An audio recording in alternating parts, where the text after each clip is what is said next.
Namaskar. Aujourd'hui, on va parler d'un sujet qui va intéresser tout le monde puisque c'est celui de la peur. Nous sommes tous soumis, plus ou moins, à la peur, car la peur fait partie des 4 instincts fondamentaux que l'on partage avec les animaux, qui sont manger, dormir, procréer et craindre. Ce sont 4 instincts qui sont là pour notre survie. Et ils sont très difficiles à dominer, à contrôler, à canaliser. Alors on va essayer de comprendre ce qu'est la peur et de voir dans quelle mesure on peut la contrôler.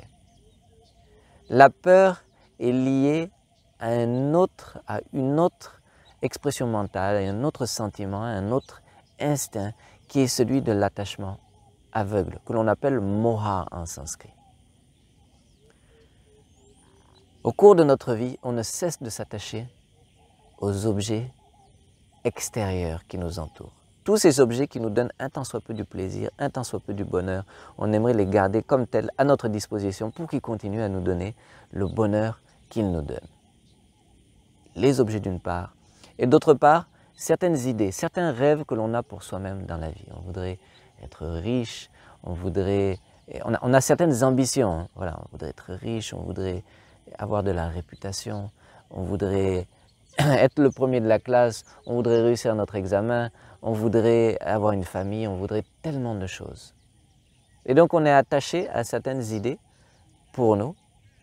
Et lorsque l'on voit que ces ambitions vont ou ne vont pas se réaliser, on a peur, une peur panique, parce qu'on a accroché tous nos espoirs, on a porté tous nos espoirs sur la réalisation d'une idée bien particulière pour notre vie. Mais la vie ne répond jamais exactement à nos attentes. Elle a son propre programme, elle a ses propres desseins. Donc lorsque l'on est attaché de façon aveugle à certaines ambitions, on n'est plus apte à vivre en toute sérénité. On a peur tout le temps parce qu'on voit nos rêves, on voit la fragilité de nos rêves. En même temps, on voit cette image, cette vision que l'on a pour nous-mêmes, mais en même temps, on voit ô combien elle est fragile. Donc à chaque instant, on a cette peur. Alors comment est-ce qu'on se détache de la peur, de ces idées, de ces ambitions? C'est en laissant aller ces idées-là. Ce que la vie va m'amener va être bon pour moi. Je suis prêt, je suis ouvert à toutes les surprises qui peuvent me venir. Et je suis sûr que les circonstances idéales viendront pour mon développement. Ce par quoi je dois passer dans cette vie va venir, je vais le surmonter, je vais apprendre ce que je dois apprendre. Et tout ira bien. Don't worry, be happy. Donc un premier travail, c'est de lâcher prise sur nos ambitions. Et ça va nous permettre de regagner une sérénité, d'ouvrir. Donc voilà, là je viens sur le deuxième. La définition de cet attachement, c'est pas seulement attachement, mais aveugle. C'est-à-dire qu'on va ouvrir un peu notre conscience sur la réalité. Il y a nos rêves et puis il y a la réalité. Ouvrons les yeux sur la réalité de ce qu'est ce monde et soyons prêts à vivre en harmonie avec cette réalité. Sans crainte, vivons le moment présent, faisons de notre mieux et acceptons ce qui nous arrive. Faisons confiance à ce qui nous arrive. Et maintenant, il y a l'attachement aveugle aux objets de ce monde. Voilà, telle personne, la compagnie de telle personne est tellement agréable. J'aimerais que cette personne reste comme elle est pour toujours. J'aimerais qu'on reste ensemble pour toujours.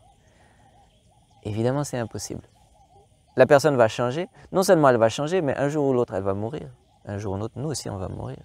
Donc, en même temps, cet attachement à la personne va avec sa sœur jumelle qui est la peur de perdre cette personne. Et on fait bien d'avoir peur parce qu'effectivement, on va perdre. Effectivement, on va la perdre. Donc la peur se domine ou se contrôle principalement par une chose, c'est par les yeux de la conscience. C'est par la connaissance. On a peur, on se déplace la nuit et puis on voit une silhouette effrayante dans le coin du jardin. C'est un fantôme, c'est un vampire, c'est je ne sais quoi. Et puis, non, on décide de confronter, d'affronter cette peur. On va voir la silhouette en question et on s'aperçoit que c'est un vieil arbre. On va connaître ce que c'est, on n'aura plus peur. dans des temps préhistoriques, les hommes avaient beaucoup plus de peur qu'aujourd'hui. Pourquoi? Parce qu'il y avait moins de science, il y avait moins de connaissances, donc tout était superstition. Il y a une éclipse de lune, ça y est, c'est la fin du monde. Il y a un tremblement de terre, ça y est, c'est la fin du monde. Aujourd'hui, grâce à la science, grâce à l'évolution de la conscience, on comprend mieux ce que sont les choses. Et en même temps, il y a moins de peur. Mais d'autres sentiments viennent et cet attachement aveugle dont on a parlé fait que cette peur a un peu changé, mais existe toujours et nous terrorise toujours. Donc la conscience, c'est la connaissance qui est la meilleure arme contre la peur. On a peur de parler en public, il faut aller parler en public. Lorsque vous allez parler en public, vous allez connaître ce que c'est que parler en public. Et vous allez voir qu'en fait, les gens qui vous regardent ne sont pas des monstres, ils ne sont pas là pour votre mal, et que finalement c'est quelque chose qui se joue entre vous et vous-même avant tout. Et il n'y a rien d'exagérément grave dans ce monde. Et j'en viens à la racine de toutes les peurs maintenant, c'est que nous sommes tellement attachés à notre corps physique. Donc la grande peur, la peur des peurs, c'est la peur de la mort parce qu'on s'est identifié à notre corps et on comprend que ce corps va mourir un jour. Et on voit que avec la mort de ce corps, c'est notre mort, c'est notre anéantissement. Donc c'est la peur de toutes les peurs.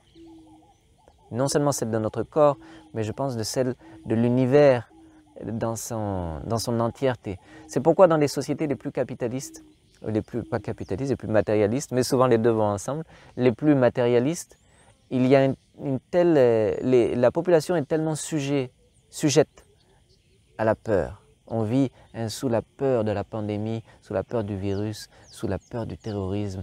On est toujours sous la menace. En anglais, on dit « under threat ». Et les politiques, il y a un certain jeu politique derrière qui utilise cette peur pour manipuler les masses. Pourquoi? Parce que les gens ont oublié qu'il y a une autre réalité derrière la matière. Et une autre réalité. Nous ne sommes pas que matière. Là où on pense que tout est matière, on vit forcément dans la peur parce qu'on se rend compte consciemment ou inconsciemment que tout va disparaître. Même cette terre, c'est pourquoi les gens disent maintenant tout va mal, le monde s'écroule, l'écologie c'est la catastrophe et ils ont raison. C'est la catastrophe, le changement climatique c'est la catastrophe, on va tous mourir, hein, le futur est sombre. Mais il faut bien comprendre que cette terre va disparaître un jour. Le soleil même va mourir, donc n'en parlons pas de cette terre. Donc le fait de vouloir prendre soin de cette terre devrait prendre sa racine dans l'amour. C'est parce que j'aime les arbres, c'est parce que j'aime les fleurs, c'est parce que j'aime l'eau, c'est parce que j'aime ce monde que je lutte pour lui. Ce n'est pas parce que j'ai peur qu'il disparaisse, parce qu'il va disparaître. Il va disparaître. Il faut bien qu'on soit clair là-dessus. On ne peut pas donner l'immortalité aux choses matérielles. On ne peut pas porter notre espoir d'immortalité sur notre corps ou sur cette terre. Ce sont des choses matérielles et elles mourront. Donc encore une fois, ouvrir les yeux sur ce que sont les choses. On appelle ça le discernement entre ce qui est éphémère et temporel. Nitya Nitya Viveka en sanskrit. Il faut bien faire la part des choses. Et lorsque l'on grandit en conscience, lorsque l'on pratique la méditation, si on a la chance de pratiquer la méditation et qu'on fait vraiment un effort pour cultiver notre conscience, notre connaissance, un jour on réalise que, en fait, nous ne sommes pas ce corps. Et on va s'identifier à quelque chose en nous, à notre esprit, à notre âme, qui sont immortels. Et le jour où on a la réalisation de ce que l'on est vraiment, la peur de la mort aussi disparaît. Pourquoi? Parce qu'on réalise que non, c'est une illusion, on ne va pas mourir. C'est l'enveloppe charnelle qui va mourir. Le reste ne meurt pas, le reste continue.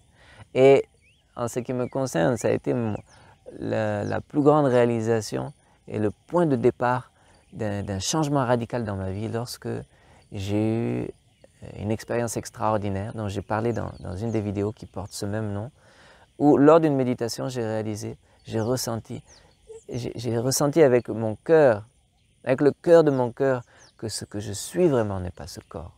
Ce que je suis vraiment, c'est mon essence, c'est mon âme, et celle-ci ne va jamais mourir. Et lorsque j'ai ouvert les yeux, c'était ça le sentiment. C'était qu'en fait, je suis immortel. Et rien n'est exagérément grave dans ce monde. Et on revient à notre chanson, Don't worry, be happy. Vous voyez, lorsque vous avez peur de quelque chose, essayez de faire cette démarche rationnelle de vous imaginer dans, soi-disant, le pire des cas, et de voir que le pire des cas, en fait, n'est pas exagérément grave. Si vous perdez toute votre fortune, bon, je crois que vous arriverez toujours à manger, sans doute, j'espère en tout cas. Le pire du pire n'est jamais le pire, c'est ça que je veux dire. Voilà. Si vous perdez votre réputation, si vous perdez votre argent, si vous perdez un membre de votre famille, et même si vous perdez votre corps, au final, rien n'est exagérément grave. La vie continue. La vie avec un grand V va continuer. Et des fois même, ici je travaille je suis en Afrique, je travaille en Afrique sur des projets auxquels je donne tout mon cœur, pour lesquels je me bats avec tout mon amour. Et des fois je me dis, mais il pourrait y avoir je sais pas, un tremblement de terre, une guerre, une épidémie, un feu. Et tout ce que l'on a construit, en tout cas tout ce que l'on a construit, tout le côté matériel de ce qu'on a construit, des infrastructures, peuvent disparaître comme ceci. Même à ça, il faut que je me prépare. Même à notre mort, bien sûr. Je crois qu'on disait que la plus grande folie des hommes, c'est qu'ils vivent comme s'ils n'allaient jamais mourir. Il faut se préparer à sa mort. Il faut comprendre, réaliser que ce monde matériel est éphémère et que ce qui importe vraiment, le but de notre vie, le cœur des choses, est quelque chose qui n'est pas matériel. Et c'est là-dessus qu'on devrait mettre notre focus. Et ceci est de la conscience. Il faut, le but de la vie, et le cœur de la vie, et l'essence de la vie, c'est la conscience. Et c'est là-dessus qu'on devrait porter notre attention, c'est ça qu'on devrait cultiver. Et lorsqu'on le cultive, lorsqu'on commence à ouvrir les yeux sur ce que sont véritablement les choses, la peur s'évanouit. La peur, c'est l'obscurité. Même une petite allumette, vous allumez une petite allumette, la lumière se fait et l'obscurité disparaît et on se rend compte que ce que l'on craignait n'est qu'une illusion. On faisait tellement de soucis pour un voile, pour une enveloppe. Voilà, j'espère que ce n'est pas trop confus. J'espère que ça va vous aider à surmonter vos peurs et donc travailler, pratiquer un effort de conscience, un effort de rationalisation pour confronter vos peurs avec l'arme de la connaissance. Merci beaucoup. À bientôt. Namaskar.